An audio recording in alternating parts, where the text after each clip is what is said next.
Welcome back, everybody. Derrick Sue, your East Oakland advocate. Well, I had an interesting question posed to me, and um, one that deserves an answer. And the question was, why do certain martial artists keep their hair really short or completely shaved? Is it something to do with uh, their Shaolin martial arts background? Well, that's part of it, and it dates back a long, long time ago, and there were monks that had the long ponytails, and so that kind of negates the hair at times being completely Shaolin. But the Shaolin temples, as you know, most all the monks were shaved heads. They didn't have hair, and um, that was part of their religion. But a more modern day take on that would be that hair is not a liability in the event of a hand to hand combat fight, close quarter fight, which is my specialty. And nobody ever expects to for somebody to do what they do, and I hit you with everything. Most people will act like a garden hose, just kind of whipping around and hoping you hit something. Me, I hit you like a tidal wave. when, when we go at it, I literally hit you with a tidal wave within 3 seconds. 3 seconds. I have some orifice on your head, something above your shoulder, bleeding. Literally, I have something bleeding because I put in a dragon claw and I swipe, and it cuts and tears. But look at my hands. You don't see long fingernails, but you see a lot of broken bones in my hands. You see all of that. And these are ugly hands. I've broken practically every bone in my hands, not so much in the last 8 years while I was homeless. While I did break my hand a couple of times on in fights, that's I've learned to control that. Most of the breakages were in real life fights and actually striking bone. It's not like boxing. A lot of people think, well, yeah, and you see people getting hit on wrestling. That is so fake, those punches, because if you really get hit like that with forearms, with closed fists, it'll knock you loopy. Uh, and boxers, you have padding in those each of those gloves, so um, that protects your hands and the skin, because in actual fights, your skin gets broken and cut, and bones get broken when you make bone on bone contact, and that's very common, and that's where I've broken my hands, when I've actually made bone on bone contact, striking somebody. And um, so it's uh, real important. My Jeet Kune Do, I rely a lot upon my chi ability to read a person's energy. In um, one instance, there was a young lady who asked for help, and I gave her some addresses and telephone contact numbers so that she could get out of domestic violence situation. But um, her boyfriend intercepted that, and he was a local known gang leader, and um, he had the audacity to literally walk by me uh, and to see what I look like, and he had planned in his mind, as he's walking by me, he's planning. He was calling me all sorts of names on there like you wouldn't believe it. And the thing was, while I could read what was going through his mind, because he was only 20 feet from me, literally, and he was just looking at me like a trying to pretend like he didn't know anything. But he was sending out the energy that he was going to be troubled that night, and so I was ready and prepared for him. And it didn't work out very well for that person. He didn't get me. I didn't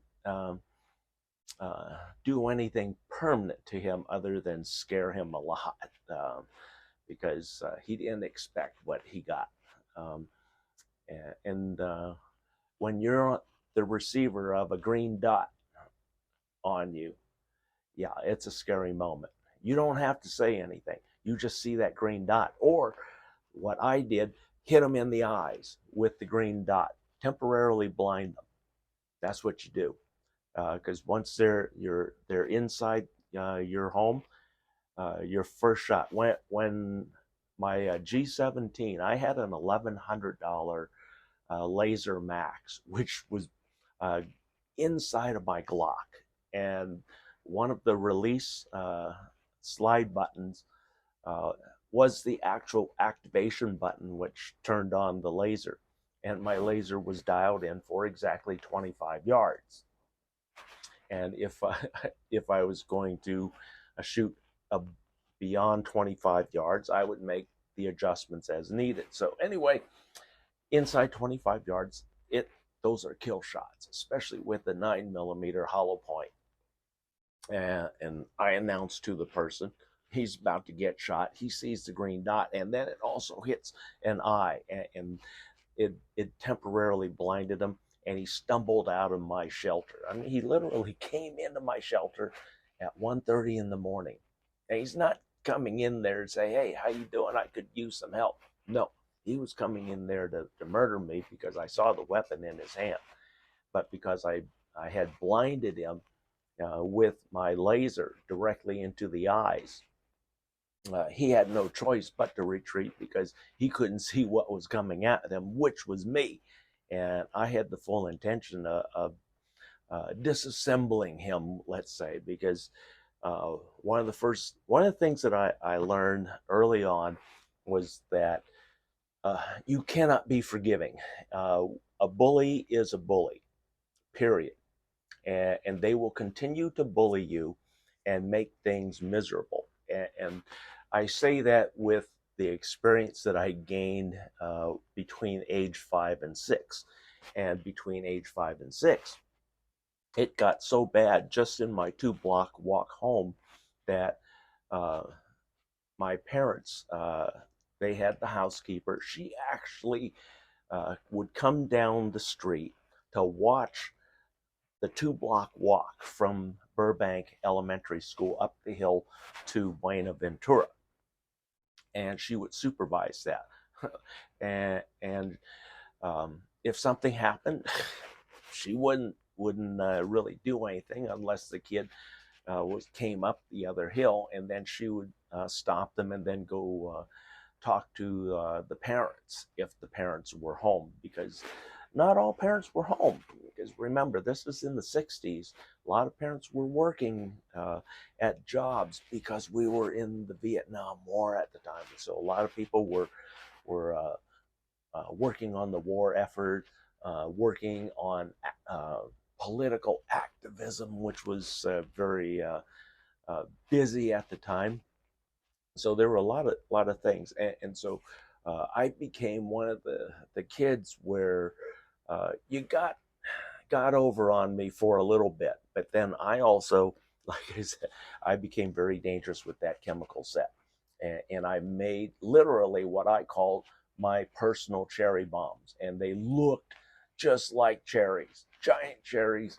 I used at the Five and Dime. You used to be able to buy these 1-inch wooden beads. 1-inch wooden beads. I drilled part of them out and load them with my explosive, and then you just buy cannon fuse. Cannon fuse was available at the Five and Dime also, and then also that was available at gun shops. So cannon fuse was very easily attainable for any age. There was no age restrictions on it, literally, and so and it was cheap. So and it was waterproof and green. So red bead, green stem, light it, literally my cherry bomb. And that's how I got rid of a lot of the bullies, because they learned that that wasn't any fun, and I wasn't playing around with those, because I kept them in my pocket, and I kept my dad's. My dad had a lighter. Um, if you remember the old stainless steel lighters, the military lighters, he had this one that he had given me. It had the submarines on the side, and so every so often, he'd fill it up with the Ronson fuel for me, because he knew I was playing with you the fuse equipment, and it was seemed pretty harmless to him until uh, it wasn't harmless, and I got into some trouble, and my grandfather had to step in. And my grandfather took my chemistry set away, because he made some asked some questions and determined that the answers to his questions were too good, and so that's how I lost my chemistry set. But at the same time, he enrolled me in Wing Chun, and Wing Chun changed my life, gave me the discipline that I needed. It also controlled my smart alecky mouth, which a lot of times got me in trouble. And learn gave me patience. And one of the old jokes that um, I had for my sifu, and I was pretty serious at the time, and um, I wasn't a very patient student, we'll say. I was very spirited, and but yet you couldn't get a tear out of me.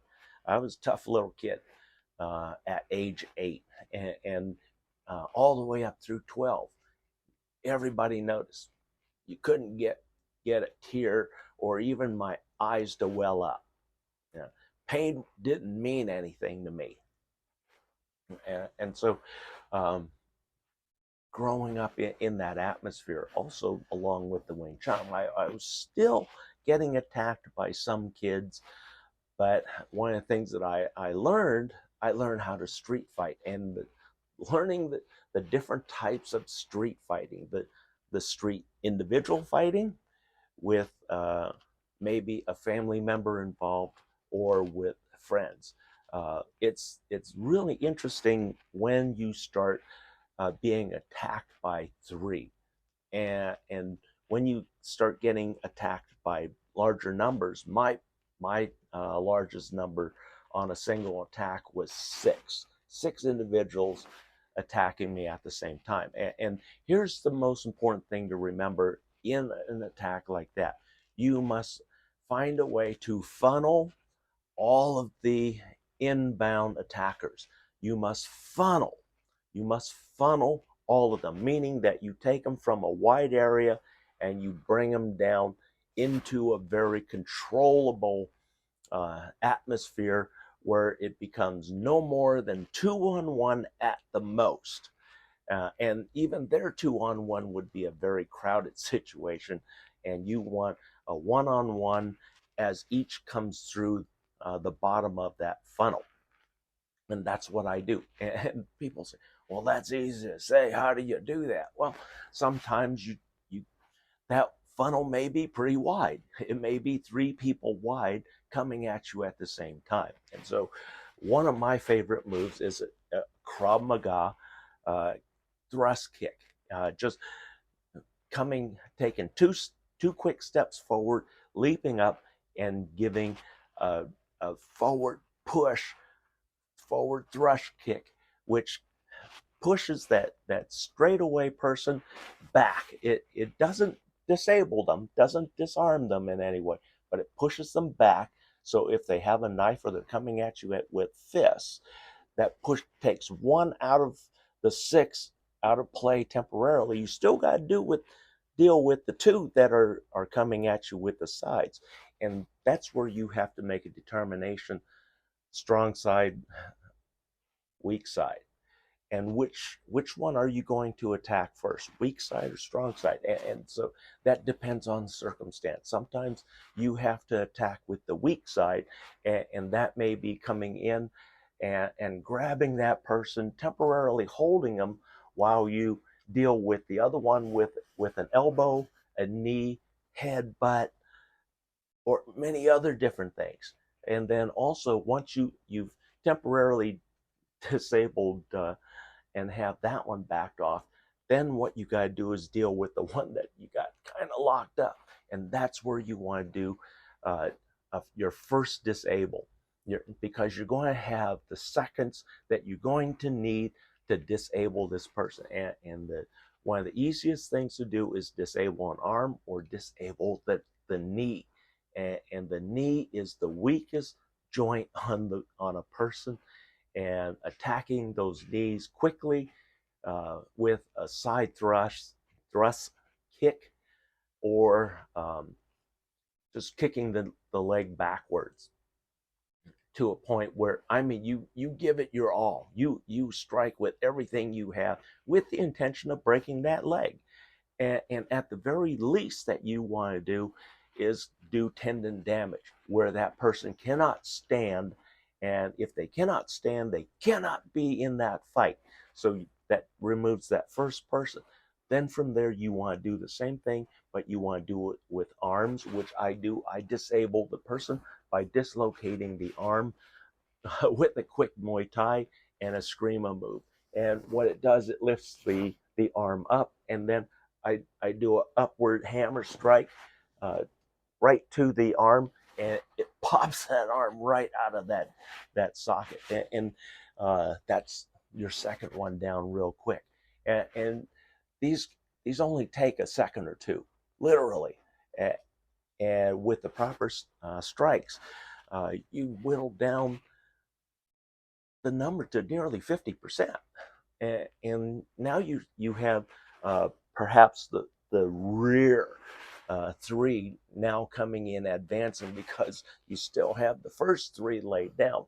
Or what's likely to happen, you're going to have the last three starting to look very worried, because how quickly you disabled their front three. But if they're still attacking you, all you do is wash, repeat, wash, rinse, and repeat until you've dwindled the numbers down to 2. And then when you get down to 2, that's when you apply the hurt. And it doesn't matter how you do it. I'm one of the dirtiest, nastiest fighters out there, and I will admit it, because I was trained and grew up on the streets fighting. Then I spent 18 years in Wing Chun martial arts training. Then I had another 4 years of Muay Thai and 2.5 years of Eskrima. So there's a lot of years of training to become very skillful in my 3 major martial arts. And then I also mix in Krav Maga, like I quickly mentioned. And there's a lot of different things. But the one thing that you don't want to do is get into a close quarter entanglement with me. Close quarter entanglement is 3 feet and diminishing quickly, because once I get you inside a 3-foot circle, I'm cutting that 3-foot circle down to a 20-inch real quick. And that 20-inch is going to be very painful, because one of the things that I'm like an octopus. I'll be all over you. Everything's going to be on, because I'm going to have elbows, forearms coming at you, and then down below you're going to have knees strikes, shin strikes, and on top of that, you're going to have to worry about the kiss of the dragon. Yeah, those headbutts that are going to be coming in at you. Yeah, and those are devastating, because I don't go to knock you senseless or anything. I go to break bones, break your orbital eye socket, break your nose. Those are things that I do. I knock teeth out with that headbutt. So the kiss of the dragon is very bad for you to receive. But that's why I don't have long hair, because I don't give you an advantage. There's nothing there to grab, literally. And then even at when my hair was at its longest, that was 3 inch. That is an officer's length uh, for my department, for Department of Defense. 3 inch is the maximum length for officers, and so um, you see some of those pictures back then, because I was out in the field less, and so the threat, the possible threat of a fight in the field was greatly diminished, and so I could have the longer hair and still be perfectly comfortable, and still fulfill all of my role that was needed. But when I came back to being homeless, oh, yeah, a lot of people said there was a mention in Tom Cruise Mission Impossible, I think it was, and he was just about ready to knock out JSOC guy, which would have been somebody like me. He says, "All you JSOC guys go to the same barber." Well, no, we don't go to all same barber. I had my particular barber for 10 years, Sam, and he was a good guy. Lived in Alameda. I lived in Alameda. Stayed with him for a number of years, up until I ended up becoming homeless, and then that's when I went back to this length, where because of the dangers and the fights that I started getting into when I became homeless, and then also having my gun on my hip, knowing that eventually uh, somebody's going to get into a shootout with me, and it's going to be ugly, and it was. Nobody got killed, fortunately, in that first shootout, but City of Oakland learned who I was. Oakland Police Department for uh, about 6 months. That's about all it lasted, because if you remember, during the Libby Shaft administration, we were going through police chiefs, we were going area captains, area sergeants were becoming lieutenants, lieutenants were becoming. Uh, I mean, it was crazy. Um, all the people that I knew at one point, once we had gained sanctuary status, they all disappeared after 6 months, and then a new group would come in. They would learn about me. Oh, okay, you're pretty cool. Oh, wow, you're that one that we hear about at the station. Said, yeah, that's me. And so um, but then that fades, because those move on, and then pretty soon nobody knows me anymore, and nobody responds, and the telephone numbers become uh, no longer in service, because I had relationships with a lot of the officers, the street beat officers, where I could call them directly on a beat telephone, let them know on things that were happening and were upcoming. In fact, I called the police captain at the time of the Eastmont Mall of impending shooting, because this guy came in. He threatened me because I had cleared out his crew pretty much the previous day. All 17 went to Santa Rita for one violation or another. Uh, and then he came back to threaten me, but then the idiot forgot that he forgot his gun, and he was I'm going to shoot that damn dog for biting me last night, and then I'm going to shoot you. He reached in his waistband without looking down, and realized, oh shit, I don't have my gun in my waistband, and I was waiting for him to pull that gun straight out, because I was ready for him to do that.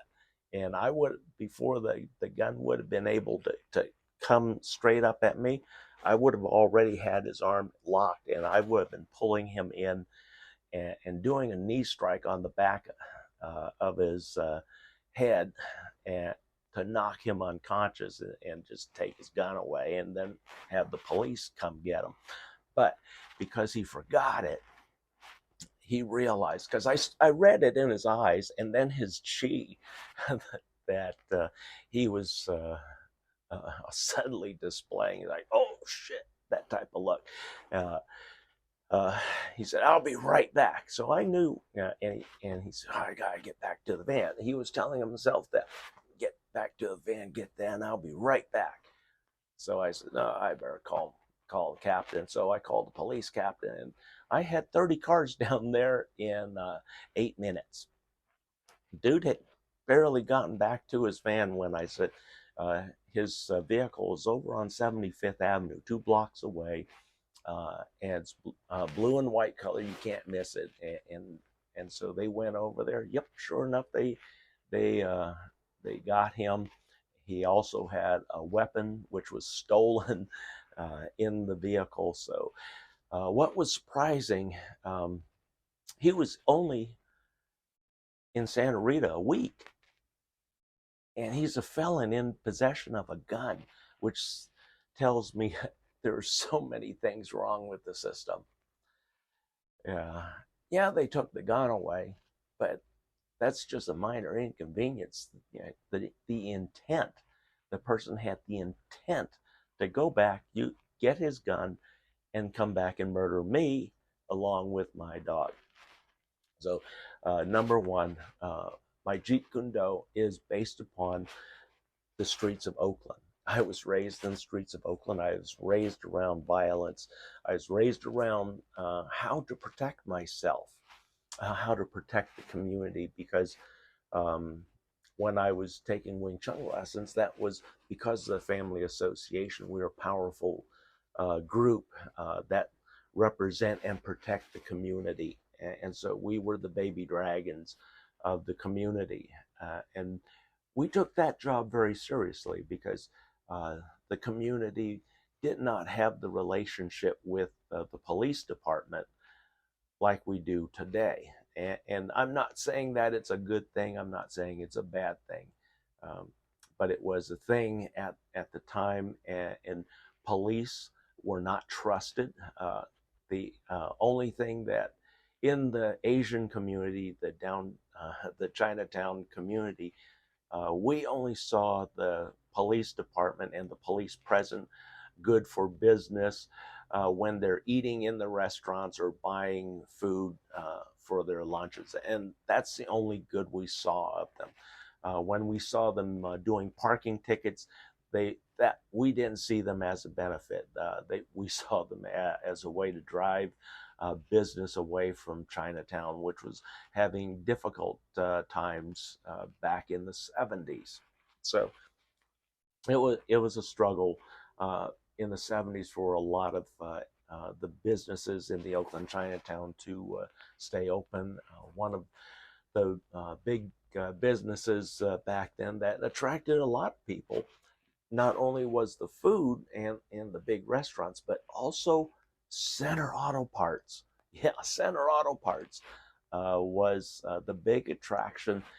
They were their storefront was on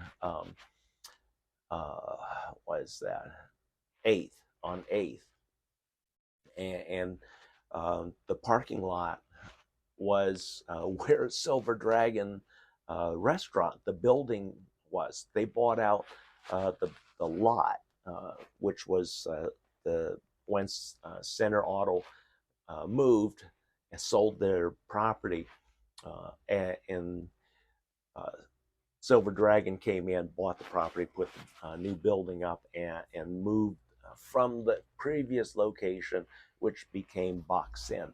Box Inn tore down the old building and then created the new one, which is now Cathay Bank. So anyway, a lot of history there, but grew up on the streets. My Jeet Kune Do is unique to me, but it is it's proven. And a lot of people say, well, martial arts is just kind of a thing. It doesn't work. Well, I have nearly a decade just of homeless experience where it does work. Uh, my record is 47-0 in terms of fights, and that includes being jumped by up to 5 people simultaneously, and also being shot at and tactically outnumbered. So it does work. My Jeet Kune Do is very dangerous, and I work at different levels, and the level that I typically work at is a lower level. When I was in counterterrorism, that's where I worked in the highest level, meaning that the probability of me killing you with my hands was extreme. It was extremely high, and I brought it way down because I can control a lot of the situation. And a lot of people were, well, how do you do that? How do you uh, get your defenses up without starting? I said, well, number one, you don't go in there aggressively. You put your hands up like this. Whoa, whoa, whoa, whoa. And that sets up for your sticky hands. If they make a punch that gives you up and down cross, a lot of different options, plus blocking, where you can trap the person and then come in with a strike at the same time. So there are a lot of options, but it starts with the basics, and that's putting your hands up in a basic. Number one, it says, whoa, hold on, hold on.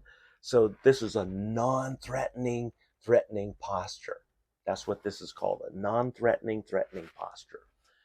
And but it sets up your defense for an imminent attack, and so that sets it up for the hand attack.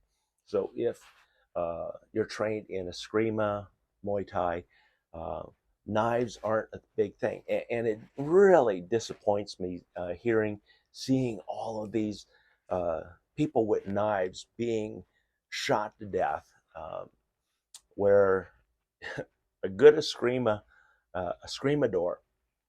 can easily take down a person armed with machetes and knives, even small swords, with a simple tumfa or a baton.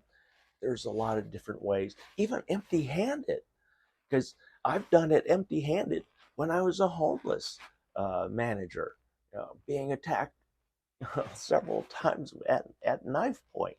I disarmed them. And when I do that, I break their arm. Yeah. And I take their knife away. But then that also sends a message, don't try that again. So fighting dirty, playing dirty, that's what you have to do on the streets. You can't be nice. You can't be civil about anything. You have to use the most deadly force that you have available in you to protect yourself on Oakland streets. And that's what I do. And that's what I've done. And that's what I'll continue to do. Thanks for joining me. We'll be right back.